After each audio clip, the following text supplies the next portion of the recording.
Dieu. Voilà, est-ce qu'on est prêt pour la deuxième partie? Amen, gloire à Dieu. On va se lever ensemble, si vous voulez bien, et on va lire particulièrement donc un passage dans Acte 2, Actes des Apôtres, chapitre 2. Alléluia.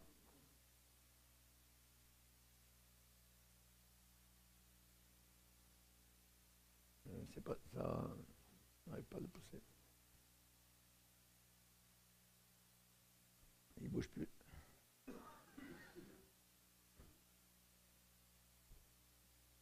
Actes des Apôtres, chapitre 2, et nous allons lire un passage. Oui. OK, c'est bon, parfait, ça marche. OK. Actes des Apôtres, chapitre 2, et nous allons lire verset 42. Il persévérait dans l'enseignement des apôtres, dans la communion fraternelle, dans la fraction du pain, et dans les prières. La crainte de Dieu s'emparait de chacun et il se faisait beaucoup de prodiges et de miracles par les apôtres. Amen. Père, nous voulons te bénir et te glorifier. Nous te remercions pour cette deuxième partie de conférence. Que tu puisses, Seigneur Jésus, nous aider à encore bien discerner, bien voir les signes d'une conversion authentique et véritable dans le nom de Jésus. Amen. Et tout le peuple dit? Amen. Amen. Gloire à Dieu. On peut s'asseoir, frères et sœurs, chers amis. Alléluia. Gloire au Seigneur. Donc, nous allons voir maintenant, nous parcourons évidemment donc ce qui nous montre que quelqu'un s'est vraiment converti. Un, la conviction de péché. Ensuite, il y a absolument les Écritures qui sont comprises maintenant. Ensuite, il y a un nouveau lien de famille avec la famille de Dieu, avec les chrétiens qui déjà cheminent donc avec le Seigneur. Il y a aussi un élément, c'est la découverte de la prière. Un chrétien qui est converti et qui n'aime pas prier, on a un problème. Est-il vraiment converti? Voyez. Parce que normalement, il y a la pratique de la prière, il y a le culte personnel aussi avec Dieu. La Bible dit que ces nouveaux convertis persévéraient dans la prière. Ce qui veut dire qu'ils adressaient à Dieu des prières. Et rappelons-nous que ces nouveaux convertis juifs, eh bien, ne connaissaient rien auparavant de la prière réelle et personnelle. Ils n'avaient pas auparavant un accès à Dieu. Il n'y avait pas d'accès. La porte du ciel était fermée. À partir du salut, ils ont maintenant accès à Dieu. Car on ne peut avoir accès à Dieu que par le Seigneur Jésus-Christ. Voyez? Donc maintenant, il y a un nouveau désir. Ils sont convertis. Le désir d'aller dans la présence du Seigneur. Auparavant, leurs prières, ils en avaient des prières, mais leurs prières étaient au travers de la machinerie, de la tradition, de la synagogue, des prêtres, des sacrificateurs, et ainsi de suite. Auparavant, c'était ça, mais maintenant, au moyen du sang de Jésus, ils ont un accès donc libre devant le Seigneur. Ils ont une libre entrée dans la présence du Seigneur. Auparavant, ils priaient. Et Jésus a dit aux disciples, ne soyez pas comme les païens qui prient. Les païens prient. Voyez, on prie à Sainte-Anne-de-Beaupré. C'est des prières païennes. Voyez, on prie, on embrasse la bonne maman du ciel, ainsi de suite, hein, jusqu'à ce que le ciment, les pieds, on les voit même plus, les orteils qui ont été tracés dans la pierre. Voyez, ça c'est les païens. Les païens prient comme cela. Ne soyez pas comme les païens qui prient, qu'à force de parole, ils pensent qu'ils vont être exaucés. Donc, c'était auparavant. Mais quand on est bien converti, eh bien, ces croyants maintenant ne peuvent pas s'empêcher d'aller à la fameuse réunion de prière. Amen. La réunion de prière. Mais l'Église moderne, elle a monté un échafaud et on a fait monter Madame Réunion de prière pour la décapiter. On ne veut plus prier dans l'Église. On a inventé autre chose à la place. C'est messieurs les prophètes. Ils viennent et vous disent la bonne aventure. Ils vous disent quoi faire, votre avenir, ainsi de suite. On n'a même plus besoin de prier devant le Seigneur. C'est eux qui vous disent quoi faire. Voyez, c'est faux. Évidemment, donc, les apôtres sont là. Jésus a dit attention. Mais quand on est bien converti, eh bien, on découvre la chaleur de la prière puissante, l'intercession, le privilège d'adresser à Dieu des prières. Donc, on est conscient d'être maintenant devenu enfant de Dieu. Voyez quel amour le Père nous a témoigné pour que nous soyons enfants de Dieu. Et nous le sommes. Et si le monde ne nous reconnaît pas, c'est qu'ils ne l'ont pas connu. Voyez? Donc, approchons-nous avec assurance du trône de la grâce pour être secourus dans nos besoins. Le nouveau converti comprend ça tout de suite. Il aime prier. Il aime la réunion de prière. Ces nouveaux convertis dans Acte 2 savaient que leur souverain sacrificateur, leur prêtre, était maintenant dans les cieux et écoutait leurs moindres cris. Et alors qu'ils priaient, leur cœur était réchauffé et ils recevaient des réponses claires.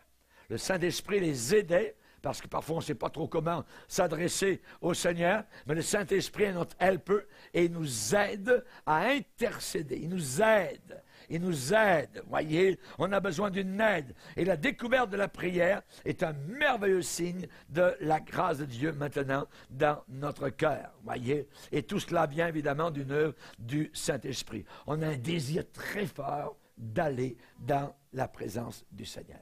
On veut avoir du temps avec le Seigneur. Je me rappelle quand j'ai été sauvé, toutes les fois que je pouvais quitter le bateau, eh bien, j'allais dans un endroit désert avec ma Bible et je pouvais rester donc au pied d'un arbre comme cette jeune fille pendant des heures à lire les histoires d'Abraham, Isaac, Sarah, tout ça. Mais c'était merveilleux. J'en mangeais, je voulais connaître, savoir tout ça. C'est normal, j'étais converti.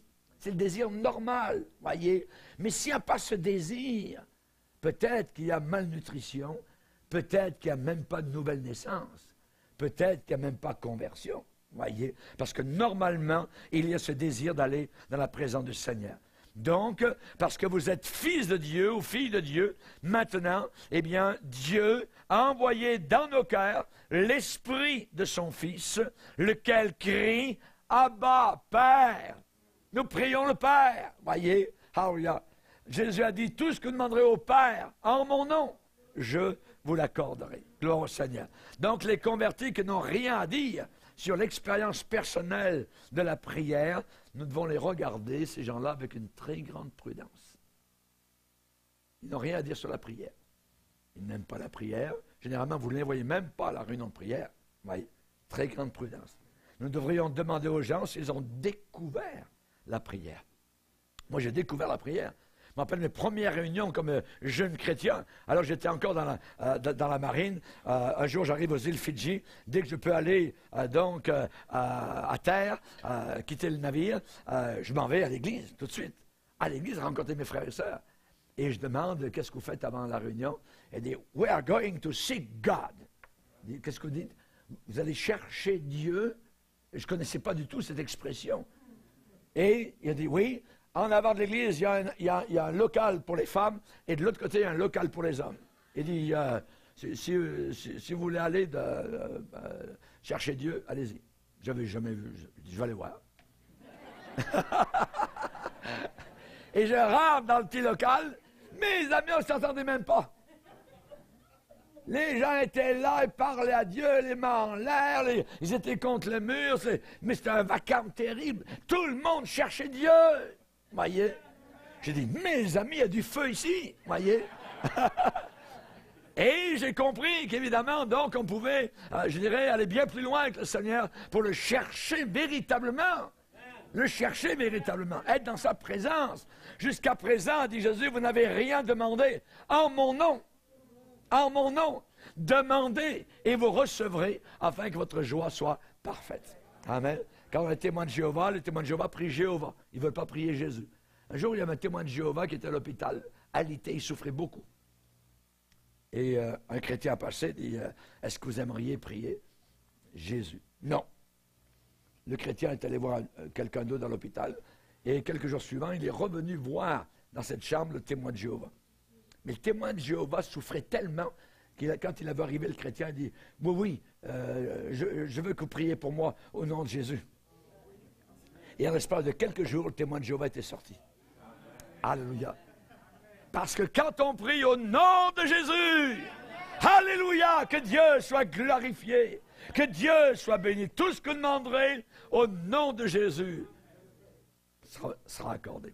Donc, nous devons évidemment donc aimer la prière. Les vrais convertis montrent vite qu'ils comprennent les prières. Et ils louent le Seigneur même dans leurs prières. Ils adorent le Seigneur. J'ai vu des rassemblements en Afrique. C'est merveilleux. Alléluia. Ces chrétiens remplis de l'Esprit adorent le Seigneur. Souvent, ils n'ont rien des biens, je dirais, physiques que nous avons ici au Canada, mais ils ont souvent une chemise, de belles dents blanches. C'est tout ce qu'ils ont. Alléluia. Et ils louent le Seigneur. Ils aiment le Seigneur. Ils ont découvert la prière. Alléluia. Et ils parlent à Dieu. Je peux vous le dire, c'est quelque chose de merveilleux et de glorieux donc à vivre. Les premiers chrétiens, l'apôtre Pierre est en prison. À Jérusalem, il y a une réunion de prière. Alléluia. Et là, les chrétiens prient. Que fait Dieu? Dieu fait sortir Pierre de la prison, entend donc leur prière. Ézéchias a prié le Seigneur, il est malade à la mort. Le prophète de Dieu lui a dit, tu vas mourir, mets tes affaires en ordre. Et ensuite, le prophète de Dieu s'en va, Ésaïe s'en va. Et arrivé dans la cour, à l'extérieur de la maison où est le malade, le roi est malade, le Seigneur lui dit, retourne. Dis-lui que j'ai ajouté 15 ans à sa vie. Alléluia. Et il retourne et dit, le Seigneur a entendu tes larmes. Il a vu ton cœur, tout ça. Il ajoute 15 ans à ta vie. Que Dieu soit glorifié. Il entend véritablement la prière. Amen. Les vrais convertis montrent vite qu'ils comprennent cela. Ils louent le Seigneur. Alléluia. Et ceux qui disent être convertis, mais qui paniquent, sont dépressifs à chaque épreuve, il est possible, cette marque de la grâce, aimer la prière, n'a jamais été expérimentée dans leur vie. Peut-être qu'ils sont encore captifs. Ils sont encore dans leur prison, voyez. Hein? Auparavant, ils sont captifs, ils sont tristes, tout ça. Il n'y a pas la joie de Dieu. Quand Paul et Silas, on les a frappés, on les a battus à coups de bâton, ils sont en prison. Ils ont voulu faire l'œuvre du Seigneur. Ils louent en pleine nuit, à minuit. Alléluia. Ils adorent Dieu, ils chantent les louanges du Seigneur. Et Dieu entend Dieu des balcons célestes et il prend la petite prison et la secoue légèrement. Et pouf, en bas, c'est la poussière. C'est une délivrance merveilleuse parce que Dieu entend la prière. Il entend votre prière. Amen, gloire au Seigneur. Et attention, les vieux chrétiens, plus âgés dans le Seigneur, alors il y a parfois, ils peuvent s'éloigner justement de la pratique de la prière pour leur perte et pour leur honte. Voyez, les premiers chrétiens persévéraient dans la prière. Persévéraient dans la prière. C'est quelque chose de normal. C'est pas anormal, voyez. Alors, ou dans un groupe, il y en a juste un ou deux qui se mettent à prier, puis tous les autres sont là, la bouche fermée, puis ils écoutent. Non, on prie, on parle à Dieu. Dans Acte 4, ils élevèrent tous ensemble la voix au Seigneur. Ils n'étaient pas en train d'écouter ce que l'autre disait, voyez, ça peut se faire. Mais ils louaient le Seigneur ensemble, ils adoraient le Seigneur, et Dieu a répondu. Seigneur, donne à tes serviteurs d'annoncer ta parole avec une pleine assurance. Réponse, vous lisez dans le passage, et ils annonçaient la parole de Dieu avec assurance. Donc Dieu avait répondu. Amen. Dieu les a renouvelés totalement. Donc les vrais convertis apportent de façon instinctive leurs problèmes à Dieu dans la prière. Quand on est vraiment converti, on prie à la maison, on prie entre couples, on adore le Seigneur. Alors il y a la maison qui prie ensemble reste ensemble. Alors il y a bien le foyer qui prie ensemble reste ensemble. On a besoin, ouais, mais j'ai jamais fait ça, puis là, mon mari, puis il va entendre ce que je dis. Laisse faire le mari, laisse-le prier, puis laisse ta femme prier. Alors, il y a, dégêne-toi devant le Seigneur, tout ça, hein, et puis le Seigneur va vous aider. Amen. Le couple prie ensemble. Même le bébé, l'enfant, on lui apprend à prier. Amen. Alors, il y a à dire grâce pour au repas, tout ça, dès l'enfance, gloire au Seigneur. Donc, que Dieu soit béni. Ensuite, il y a un autre élément, c'est véritablement quand on est sauvé, eh bien, il y a un cœur tout à fait nouveau à l'intérieur de nous. Quand vous parlez de votre vieille vie, vous parlez de quelqu'un que maintenant vous ne connaissez quasiment plus. C'est quelqu'un d'autre, parce que vous êtes changé. C'est un nouvel homme, c'est une nouvelle personne. Voyez, c'est vous et c'est pas vous. Voyez. Donc, un cœur totalement nouveau quand on suit le Seigneur. Pourquoi? Eh bien, parce que Dieu nous a affranchis et nous rend libres. Auparavant, on était dans une petite cage, voyez, hein, comme dans le psaume, il est dit, hein, l'oiseleur avait mis son filet sur nous, mais les mailles du filet ont été cassées. Alors, là, nous sommes envolés. Amen. Et le Seigneur, maintenant, nous a véritablement donné donc un cœur nouveau. Il y a un grand changement dans nos pensées, un grand changement changement dans nos sentiments les plus profonds. Il est dit que ces premiers chrétiens, eh bien, il y avait une simplicité de cœur. Une simplicité de cœur. Je suis allé autour de la terre avec les chrétiens, je me sens à l'aise partout parmi mes frères et sœurs. Ils sont simples.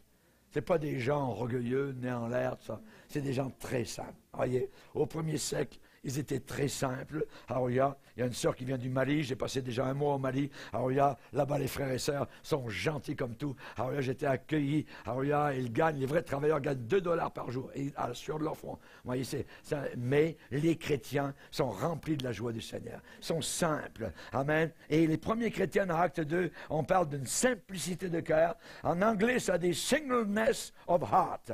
Ça veut dire quoi? Ça veut dire qu'il y avait une sincérité de cœur.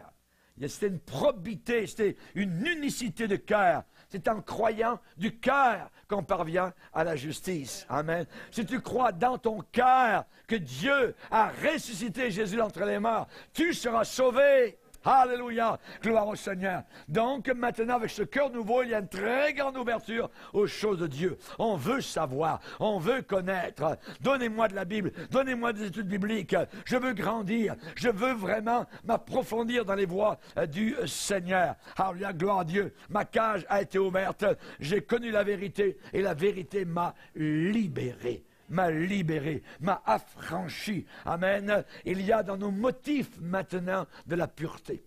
Nos motifs ne sont pas doubles. On n'a pas une duplicité. Voyez, la Bible dit de faire attention à tout ce qui est duplicité, hypocrisie. Jésus sonde les cœurs et les reins. C'est ce qu'il a dit à l'église de Thyatire. Voyez, les gens vraiment convertis, donc, ont changé leur style de vie, n'ont pas une double personnalité, n'ont pas de dédoublement, ne sont pas des bipolaires spirituels, hein, ils n'ont pas une motivation double, mais au contraire, ils ont une unicité de cœur. Tout ce qu'ils veulent, c'est Jésus, sa volonté, et ils marchent dans l'humilité. Amen. La sagesse d'en haut, nous dit Jacques, est exempte de duplicité. Exempt de duplicité. Amen. Attention aux personnes qui veulent la bénédiction de Dieu, mais en même temps, ils veulent la reconnaissance du monde et la faveur de ce monde. Ils aiment les convoitises de ce monde. Ils veulent les plaisirs, la fortune de ce monde. Attention, attention. Si quelqu'un est en Christ, il est une nouvelle créature. Une nouvelle créature. Nous étions chenilles. Nous mangions de la poussière. Voyez, mais un beau jour, il nous a poussé des ailes. Amen. Les ailes de la foi. Amen. Et dans la nature, nous avons cela. Nous avons cette chose-là qui est une image très belle pour ce qui nous est arrivé, la nouvelle naissance. Les choses anciennes sont passées. Amen. Voici que toutes choses maintenant sont devenues nouvelles. Ça, c'est donc le même. Vous voyez, la chenille, hein, c'est la même qui est devenue donc papillon. Donc, pour nous particulièrement, eh bien, nous avons maintenant des ailes qui nous emmènent jusque dans la présence du Seigneur. Amen.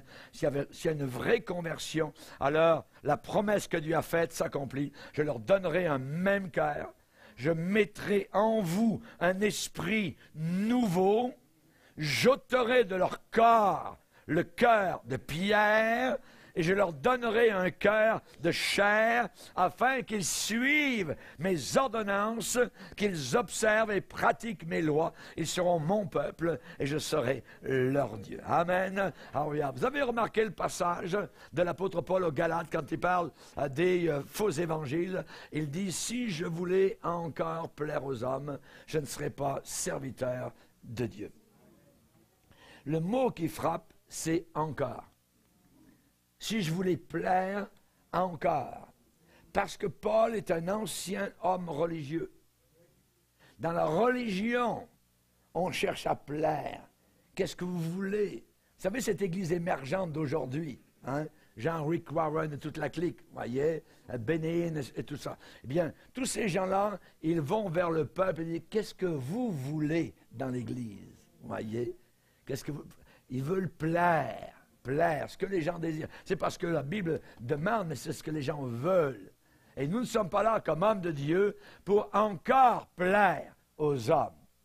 Pour encore plaire. C'est-à-dire que dans le monde religieux, on cherche à plaire. On cherche à caresser toujours dans le bon sens du poil, ainsi de suite. Mais les véritables hommes de Dieu, eh bien, ne font plus cela. Amen. Dans la religion, c'est cela. Mais dans le christianisme authentique, c'est la vérité maintenant. À prendre ou à laisser. À prendre ou à laisser. Amen. Donc, que Dieu soit glorifié. Persévérer dans la prière, un cœur totalement neuf et nouveau. Et la vieille dureté, la vieille froideur, maintenant a disparu. Les convertis maintenant authentiques sont profondément soucieux de leur relation avec le Seigneur. Est-ce que ça marche bien avec mon Dieu? Hein? Ils sont très vite touchés et sensibles aux choses de Dieu. Ils sont sensibles à leurs devoirs chrétiens, sont sensibles à la volonté de Dieu. Leur cœur répond très rapidement. Il y a maintenant en eux de nouvelles motivations, de nouveaux goûts, de nouveaux idéaux qui entrent en ligne de jeu. Il y a des nouveaux standards de conduite qui prend le dessus. Et le monde et les plaisirs pécheurs, eh bien, ne les attirent plus. Ça ne les attire plus du tout. Voyez, quand on voit le monde à l'intérieur de l'Église, quand on voit sur l'estrade parfois dans ces rencontres de jeunesse de la fumée, quand on entend une musique diabolique de rock à l'intérieur de l'Église, on a un sérieux problème. Voyez, garde ton cœur plus que toute autre chose. Plus que toute autre chose. Tu gardes ton argent. Tu surveilles au guichet automatique ton argent, où est ton compte, ça. Tu surveilles, tu gardes tout ça, qu'est-ce qui sort, qu'est-ce qui rentre, tout ça. Mais il faut garder plus que ton compte en banque, ton cœur. Garde ton cœur plus que toute autre chose. Voyez, l'amour du monde ne devrait plus être dans leur cœur. Donc ici, nous avons des réunions de jeunesse où ça paraît beau, ainsi de suite, mais il y a du rock à l'intérieur. Dernièrement, dans cette église, j'ai vu une vidéo, c'est exactement comme être dans un club de nuit. Exactement comme dans un club de nuit. Donc, en réalité, on peut faire les gestes, on peut venir en avant, on peut secouer, danser, mettre les bras en l'air. Ça ne veut absolument rien dire.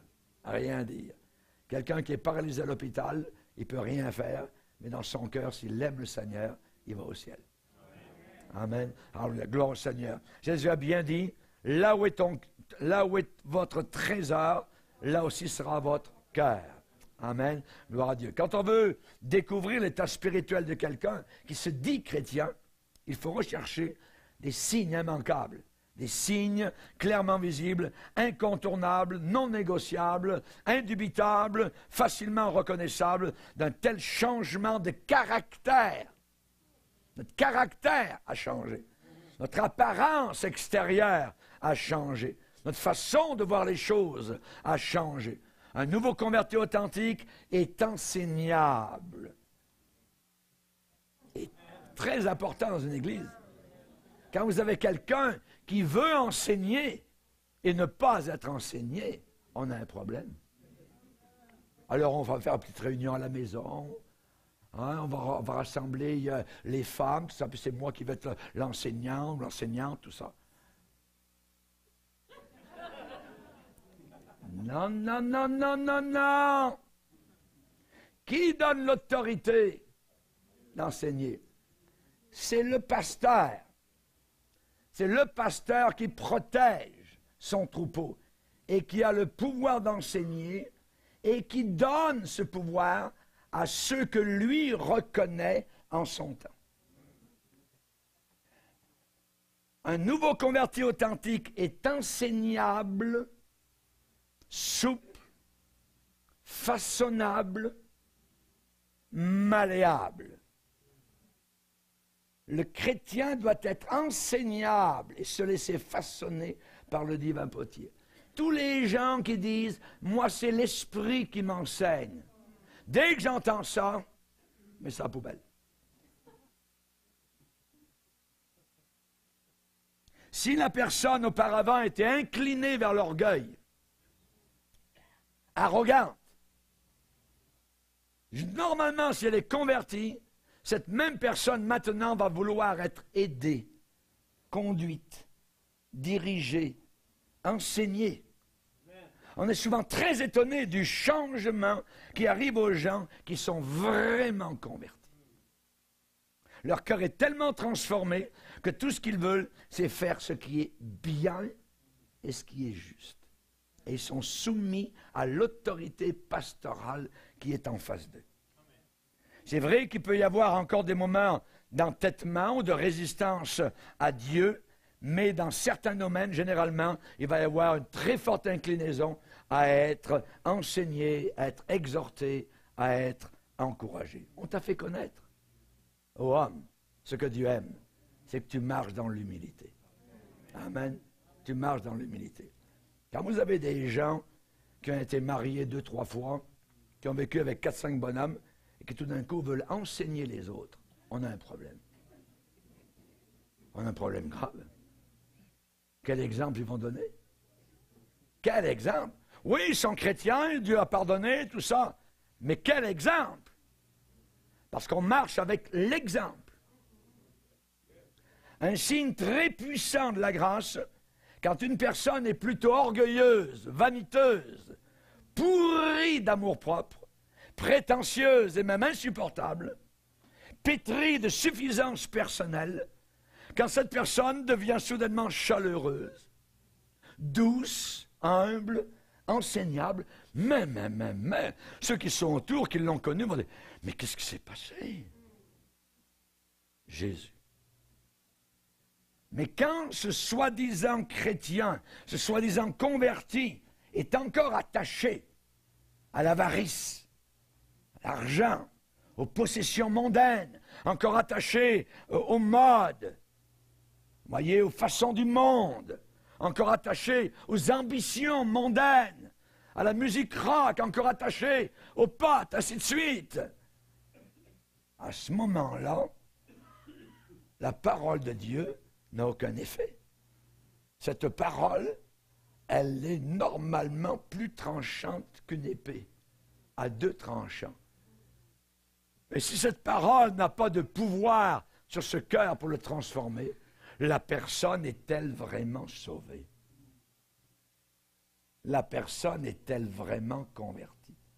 Ce ne sont pas tous ceux et toutes celles qui disent « Seigneur, Seigneur » qui entreront dans le ciel. N'oubliez pas, le Seigneur va dire à certains qui pensent vraiment aller au ciel, « Je ne vous ai jamais connus. » Matthieu 7, relisez le passage. Un nouveau cœur inclut une attitude de très grand respect pour le Seigneur, d'obéissance, de soumission. On voit, il persévérait ici dans l'enseignement des apôtres, dans la communion fraternelle, dans les prières, et la crainte s'emparait de chacun. La crainte s'emparait de chacun. Révérence, respect, mêlé donc de crainte. L'obéissance vaut mieux que les sacrifices. Amen. Le converti, supposément le converti, qui est insouciant, indifférent, qui est hautement négligent, qui est plutôt désinvolte et même léger, n'a probablement jamais reçu un nouveau cœur. Probablement. Et la même chose va pour le genre de personnes qu'on trouve souvent en train de diriger les grands rassemblements, de conduire les rassemblements de chrétiens. Des gens qui se servent parfois d'un style de vie informel, hautement irrévérencieux. Des gens qui se comportent plutôt comme des show business que comme des ambassadeurs de Jésus-Christ. On a affaire aux gens discothèques, on a affaire aux gens entreprises, on a affaire à des entrepreneurs religieux. Malheureusement, avec le temps qui passe, les vrais croyants peuvent perdre leur premier amour. C'est là que c'est dangereux. Quand un chrétien authentique perd son premier amour, alors le cœur doit être tout le temps bouillant pour le Seigneur, l'aimer, le servir, être bouillant, un cœur sensible, obéissant, avoir un cœur nouveau, neuf. Amen. Question, es-tu chrétien? Véritablement. Parce que Jésus a entré par la porte étroite. Vous devez normalement, si vous êtes vraiment chrétien, ressentir cette étroitesse. ce resserrement, c'est donc bien étroit. C'est très étroit. Vous voyez? T'es étroit, t'es pas large. Oui. Entrer par la porte étroite, il me semble, la porte par laquelle je suis passé est très étroite. Étroite est la porte, resserrer le chemin qui mène à la vie. Peu de personnes les trouvent. Beaucoup croient qu'ils iront au ciel parce qu'ils ont simplement fait une prière un jour. J'ai fait une prière un jour, je suis venu en avant, vous voyez. J'ai vu ça dans une des églises où nous étions pasteurs, dans le pasteur avec mon épouse. Il y a eu une nuit, un accident de voiture, et un jeune homme qui est rentré dans le fossé et qui est mort. Il venait d'un temple de Satan, particulièrement donc où il y a les femmes nues qui dansent, les danseuses. La mère est venue me voir en disant, pasteur, je crois qu'il est au ciel. Parce que quand il était petit, à l'école du dimanche, il a fait une prière pour donner son cœur à Jésus. Dans mon cœur de pasteur, je savais que ce jeune homme-là n'est pas au ciel. Il n'est pas au ciel. C'est un jugement de Dieu. Vous ne sortez pas d'un lieu semblable pour vous rendre dans le ciel, dans la sainteté, dans la gloire.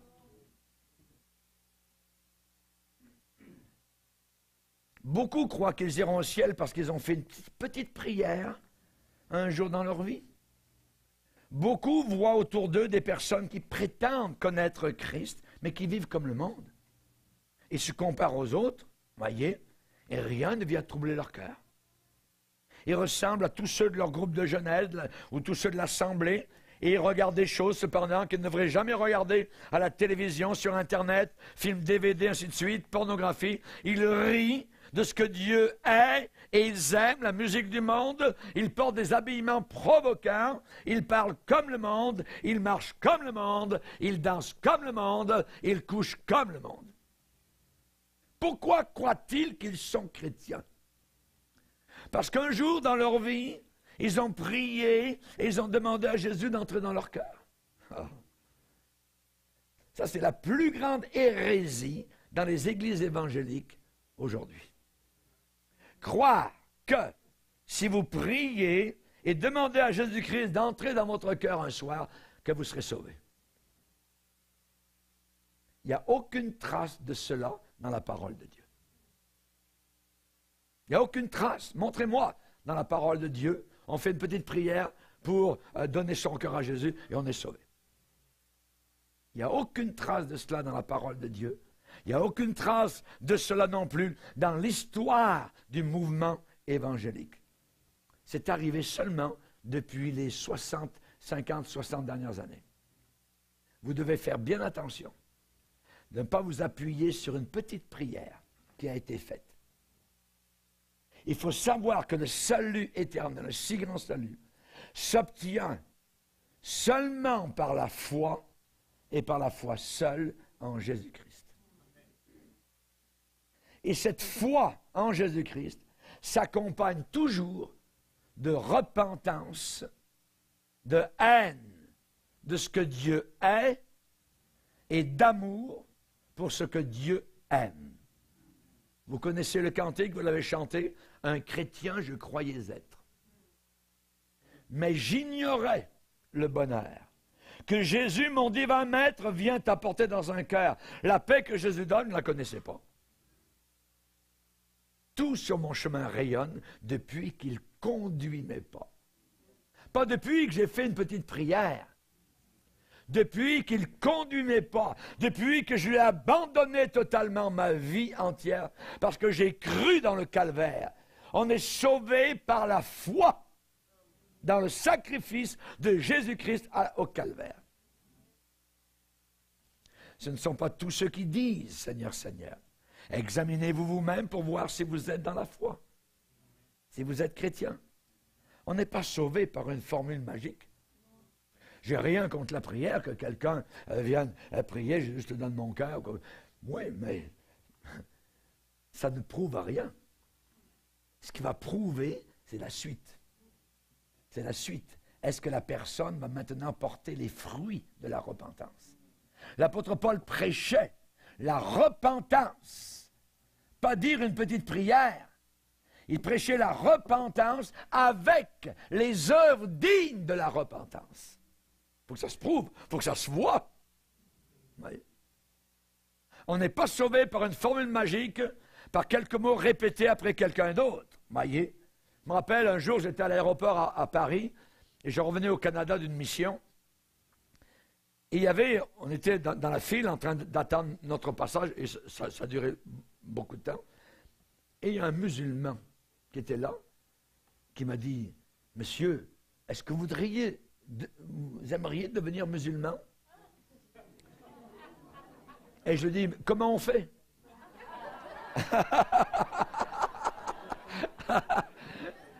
Il dit, « Vous pouvez devenir musulman là directement, là. Pendant qu'on attend de passer aux douanes, là, vous pouvez faire ça tout de suite. » Et qu'est-ce qu'on dit? Vous avez seulement à dire que Mohammed est le prophète de Allah. Que vous croyez ça. Et vous êtes musulman. Et il y a des chrétiens qui pensent que parce qu'ils ont dit un jour « Jésus, je t'aime, viens dans mon cœur », toc, ils sont devenus chrétiens. C'est la suite qui le dit. C'est la suite qui le dit. Parce que beaucoup ont fait ces prières et ne sont pas du tout devenus chrétiens.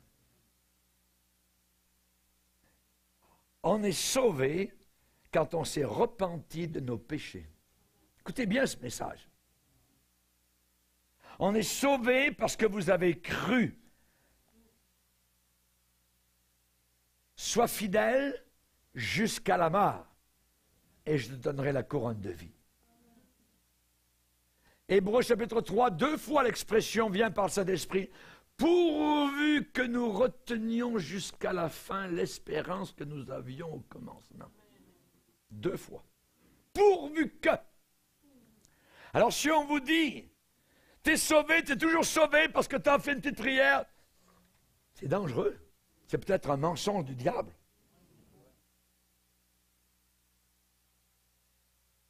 Jésus-Christ a dit, le temps est accompli, le royaume de Dieu est proche, repentez-vous et croyez à la bonne nouvelle. Repentez-vous et croyez à la bonne nouvelle. La conversion n'est pas une piqûre contre la grippe. Vous voyez? Il faut rentrer dans un sentier qui est véritablement étroit. Être prêt à se faire moquer, ridiculiser, haïr. C'est le normal des choses de suivre le Seigneur. Attention à ceux qui adorent Dieu et qui marchent dans le monde, en enfer, au milieu des flammes de l'enfer. Beaucoup diront, au secours, il m'avait dit que j'étais sauvé. Ah ouais? Il m'avait dit. On ne s'appuie pas sur ce que les autres disent. Il faut le vivre nous-mêmes. La repentance et la foi dans le Seigneur Jésus-Christ. La prière de repentance n'est pas un comprimé contre la grippe. Bible, comprimé de bénédiction, spirituellement guérissant. Voyez, le Saint-Esprit, tout ça, effet, verset effervescent, fièvre, douleur, infirmité, handicap, paralysie, décès. Imaginez, la Bible comprimée de rénovation ou bénédiction. En tout cas. Il y a des gens qui vivent dans un monde comme ça aujourd'hui autour de nous. En repentance. La question est de savoir si tu continues à te repentir. À vivre dans la repentance. Voyez. Mes brebis entendent ma voix et elles me suivent. Et elles me suivent. Voyez. Celui qui a commencé en vous cette bonne œuvre la rendra parfaite. Attention, il y a le chemin grand et large. Aujourd'hui, on va être wide open. On va être large, voyez. Et on en prend large, voyez. Mais c'est dangereux. Parce que ça descend. Et notre petit sentier, ben, il est bordé de ronces. On sue, ça monte tout le temps. Et c'est ça la différence. C'est ça la différence. Pour entrer au ciel, il y a une porte étroite et un chemin étroit. Les vrais chrétiens ont un Père qui les aime, un Père qui les corrige, un Père qui les châtie. Voyez, nous, dès qu'il nous arrive quelque chose de mauvais, oh, Dieu m'aime pas, Dieu... Non. Quand vous étiez parents, les enfants, quand ils faisaient de mauvais coups, pif, paf, ça pleurait, voyez, mais vous les aimiez, c'est par amour.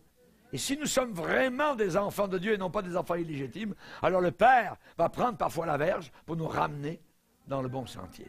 Amen. Alléluia. Le Père Noël ne corrige jamais. Il y a des gens qui pensent que Dieu est un Père Noël. Voyez, il doit me donner tout ce que je veux, tout ce que je désire, tout ça. Dieu n'est pas un Père Noël. Dieu est Dieu, il est intelligent.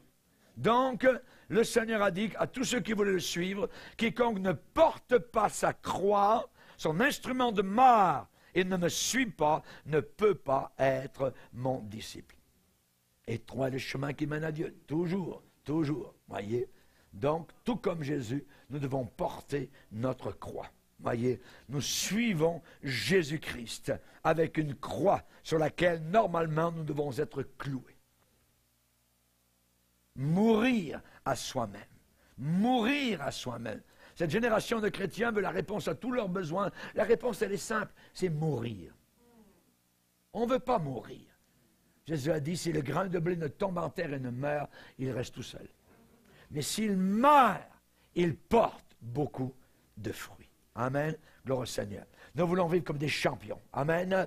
Nous voulons continuer à courir. Nous voulons être dans la course. Amen. Alléluia. Et nous avons besoin d'œuvres qui vont appuyer notre foi, qui vont démontrer que vraiment nous sommes convertis et que vraiment le Christ est en nous. Nous avons passé à une autre chose. Si on est vraiment converti, on a maintenant une conscience purifiée. Purifiée. Vous connaissez le verset dans Hébreux 9, 14, où il est dit, combien plus le sang de Christ, qui par un esprit éternel s'est offert lui-même sans tâche à Dieu, purifiera-t-il votre conscience? Purifiera-t-il votre conscience des œuvres mortes, afin que vous serviez le Dieu vivant? Le nouveau converti authentique, sa conscience a été purifiée. Il a une conscience propre. Amen. Il n'a plus toujours la vieille vie.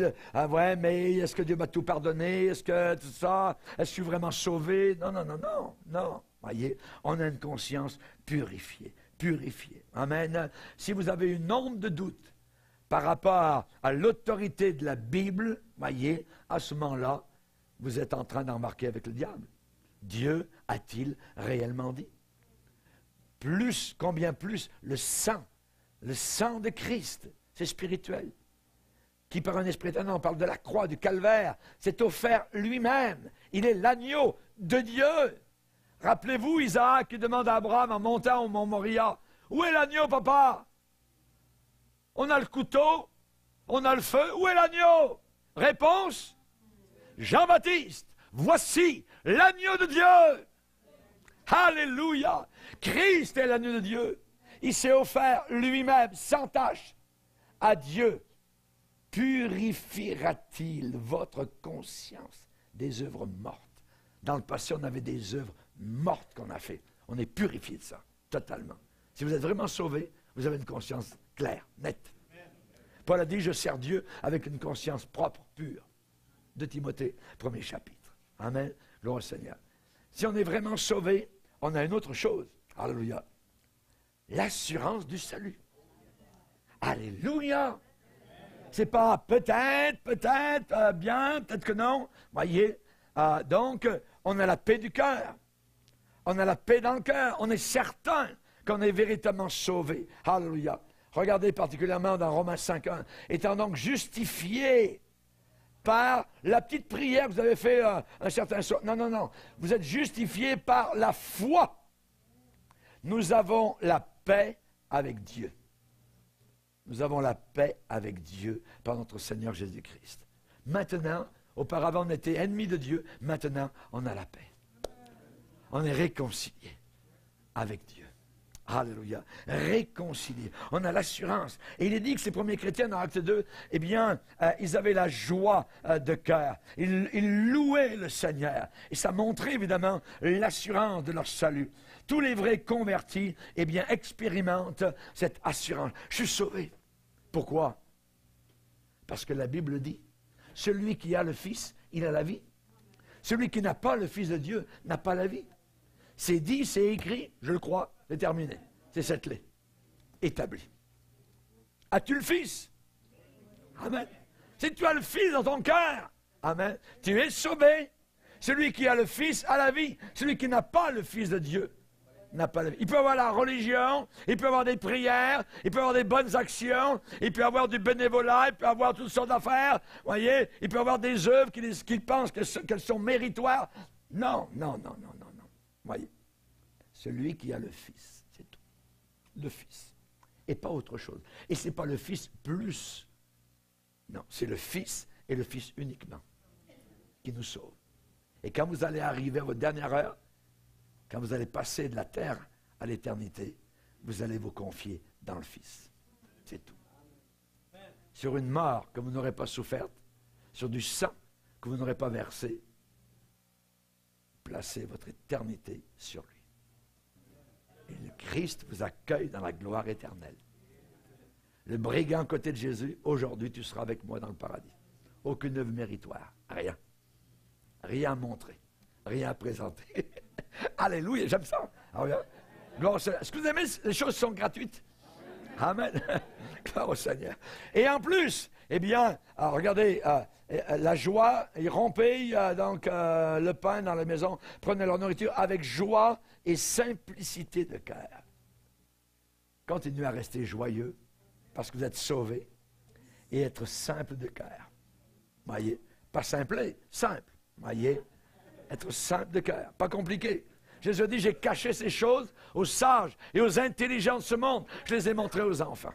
Amen. Gloire au Seigneur. Que Dieu soit béni. Et en plus, le Seigneur nous donne son Saint-Esprit. Alors, Dieu applique son sceau par le baptême dans le Saint-Esprit. Amen. Pour nous dire, tac. Vous vous rappelez l'Église catholique romaine? Confirmation. Confirmer quoi? Confirmer que vous êtes chrétien par 3 gouttes d'eau sur votre front quand vous étiez bébé. C'est la confirmation. Vous voyez? Alors, on se prépare, on est les petits-enfants, tout ça, sont prêts, comme des randonnions. Et monsieur l'évêque passe avec la fameuse tiare babylonienne, vous voyez, et sur chaque petit enfant, sur la joue, reçoit le Saint-Esprit. J'ai reçu ma gifle, moi aussi, un jour. Et il l'a fait sur les autres. Il s'est regardé, il dit, qu'est-ce qui s'est passé? Il n'a rien reçu. Il n'a rien reçu. Reçoit le Saint-Esprit. Ouais. C'est une religion de parade, voyez. Mais il y a la réalité. Il y a la réalité. Et quand les premiers disciples ont été sauvés, les apôtres ont prié ensuite pour eux, pour qu'ils reçoivent le Saint-Esprit. Et ça s'est vu par une expérience particulière appelée le baptême, le plongeon dans le Saint-Esprit, avec un signe qui nous montre que les gens ont reçu le baptême du Saint-Esprit, sont mis à parler dans d'autres langues, à louer le Seigneur dans des langues merveilleuses. Paul a expliqué, celui qui parle en langue ne parle pas aux hommes, mais à Dieu, car personne ne le comprend. Et après avoir été sauvé, je me rappelle, au mois d'octobre, j'ai été sauvé au mois de mai 68, et en octobre 68, premier dimanche d'octobre, j'ai reçu le baptême dans le Saint-Esprit. J'ai loué le Seigneur dans un langage merveilleux que je n'avais jamais pu parler auparavant. Le pasteur m'a dit, en sortant, « Raymond, vous avez été béni ce matin? Vous avez été baptisé dans le Saint-Esprit? » Ah, j'ai dit, ouais, ça doit être ça. Alléluia. Que Dieu soit glorifié. Amen. Alléluia. L'assurance du salut, la vraie confirmation, le sceau de Dieu. Amen. Gloire au Seigneur. Si vous avez goûté que le Seigneur est bon, approchez-vous de lui, pierre vivante, rejetée par les hommes, mais choisie et précieuse devant Dieu. Amen. Alléluia. Donc, nous avons évidemment les signes de Jean. Dans la première épître de Jean, regardez, nous savons que nous sommes passés de la mort à la vie parce que nous aimons les frères.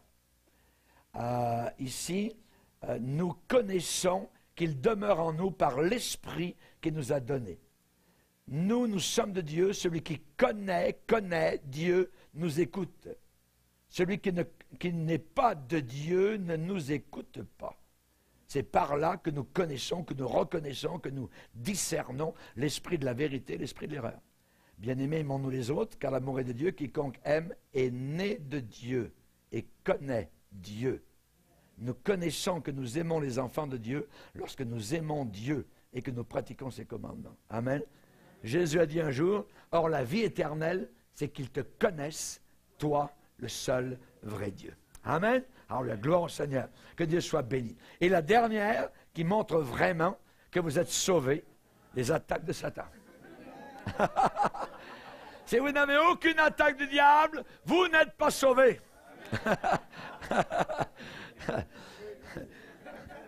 L'opposition de Satan envers le nouveau converti est un signe essentiel du salut. L'adversaire tire toujours ses flèches enflammées. Et on est bombardé par quoi? On est bombardé par des doutes sur les vérités de l'Évangile. On est bombardé par des peurs, on est bombardé par des craintes. Hein?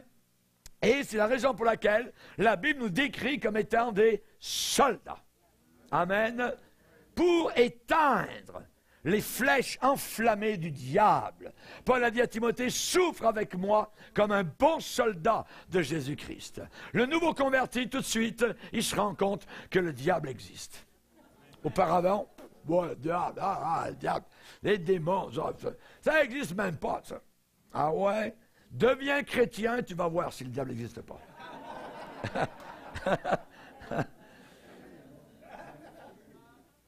Les assauts du diable sont ressentis par de nouvelles tentations, par des doutes, par des peurs.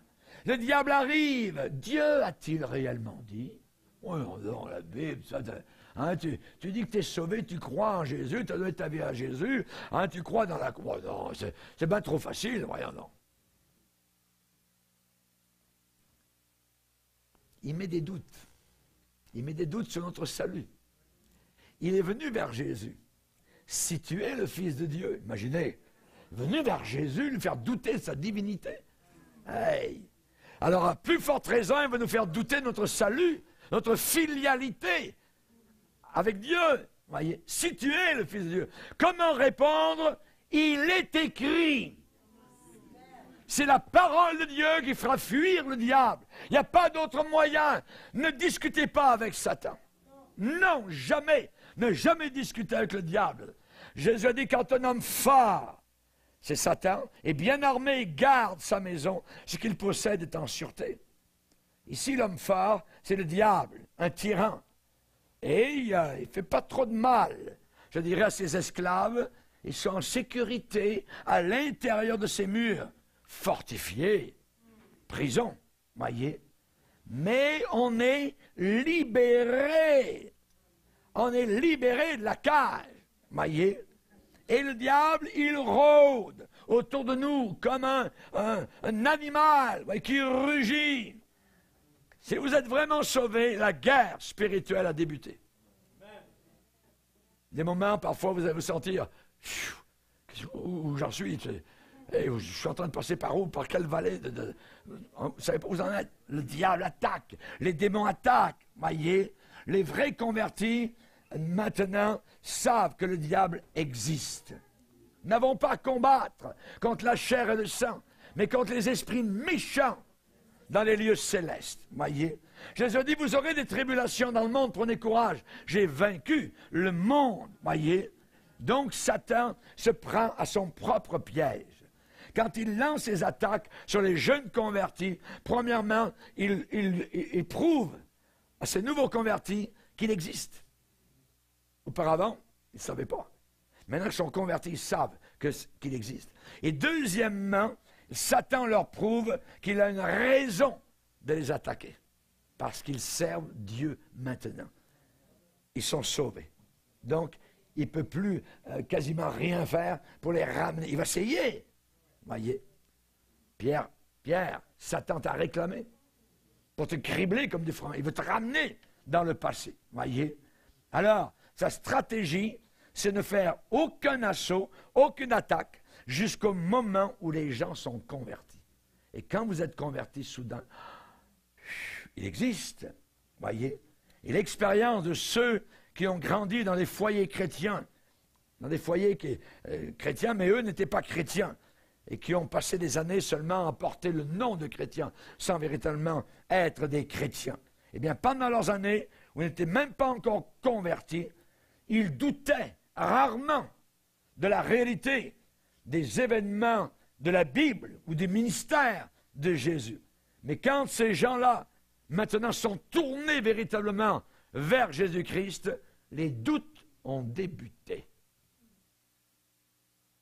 Et c'est seulement à ce moment-là que Satan sort de l'ombre et commence à vraiment les attaquer, à les alourdir, essayer de les accabler. Donc, il faut aider nos nouveaux convertis à voir les flèches enflammées du diable. Il faut avoir le bouclier de la foi, bien connaître la parole de Dieu. Jeunes gens, vous êtes forts parce que vous avez vaincu le diable et que la parole de Dieu demeure dans votre cœur. Amen. Gloire au Seigneur. Si nous chutons, nous avons besoin de courir tout de suite vers Jésus. Nous avons un avocat auprès du Père. Parce que Satan va vous cribler. Si vous restez couché dans la fange, voyez, là, il va vous cribler, il va vous ramener, vous tirer littéralement dans sa prison. Il faut faire attention. Voyez, rappelez-vous, qui accusera les élus de Dieu? Voyez, rien ne pourra nous séparer de l'amour de Dieu manifesté en Jésus-Christ, notre Sauveur. Alléluia, gloire au Seigneur. Amen. Donc, pour résumer, eh bien, nous savons que le diable guette, il attend le moment favorable comme le loup. Voyez, il attend. Voyez, comme avec Jésus, un moment favorable. Hein, il est là. Et évidemment, donc, à un moment donné, tchoc, il va se jeter sur sa proie pour la déchirer. Que de chrétiens ont été déchirés par Satan. Ils n'étaient pas sur leur garde. Voyez, scandale sexuel, scandale familial, scandale de toutes sortes. Voyez, le diable les a eus, s'est jeté sur eux. Il faut faire attention. Dieu nous a affranchis, nous rend libres, et nous devons rester fermes dans la liberté que le Seigneur nous a accordée au prix de son sang. Donc le poids du passé, le désir véritable d'être pardonné, doit toujours être là dans notre cœur. Nous avons besoin d'être véritablement branchés, plugués, littéralement donc au Seigneur. Alléluia. On ne doit pas seulement lire la Bible, on doit la vivre. Amen. Alléluia. C'est une forteresse de puissance, la parole donc du Seigneur. Amen. On est délivré normalement de cigarettes, de drogue, d'alcool, d'astrologie, la haine, la jalousie, de l'enfer éternel. On en a été libéré. Délivrant de la cigarette. Quand on voit des chrétiens à la porte du culte le dimanche matin en train d'allumer leur cigarette, c'est une honte pour l'Église de Dieu. C'est une honte pour l'Église du Seigneur. N'oubliez pas que Jésus a subi la sentence que nous devions porter. N'oubliez jamais cela. C'est lui qui a payé, véritablement. Nous avons la paix par le sang de sa croix. N'oubliez pas, celui qui croira sera sauvé. Celui qui ne croira pas sera condamné. Monsieur le pape, il a tort, je dirais, jusqu'au bout de la ligne. Votre conscience ne vous sauvera jamais. C'est le sang de Jésus qui libère. Amen. Alléluia. Jésus a brisé nos chaînes. Alléluia. Et nous devons continuer à servir le Seigneur. C'est lui qui nous sauve. Et nous avons maintenant un accès libre au ciel. Gratuit. Amen. Paul a dit, je connais un homme en Christ qui a été ravi jusqu'au 3e ciel. Jésus a dit, en vérité, vous verrez désormais le ciel ouvert et les anges de Dieu monter et descendre sur le Fils de l'homme. Signe d'une véritable conversion, premièrement, conviction de péché. Deuxièmement, comprendre les Écritures. Nous avons un nouveau lien familial, l'Église du Seigneur. Nous découvrons la joie de lui parler, la prière. On a un cœur totalement neuf. On reste dans le neuf. Alléluia. On est habité, alléluia, par Jésus-Christ, par le Père, par le Saint-Esprit. On a une conscience qui est purifiée des œuvres mortes. On a l'assurance d'aller au ciel, d'être sauvé. Et le diable attaque, laissez-le dans ses plates-bandes, occupez-vous des choses de Dieu. Amen.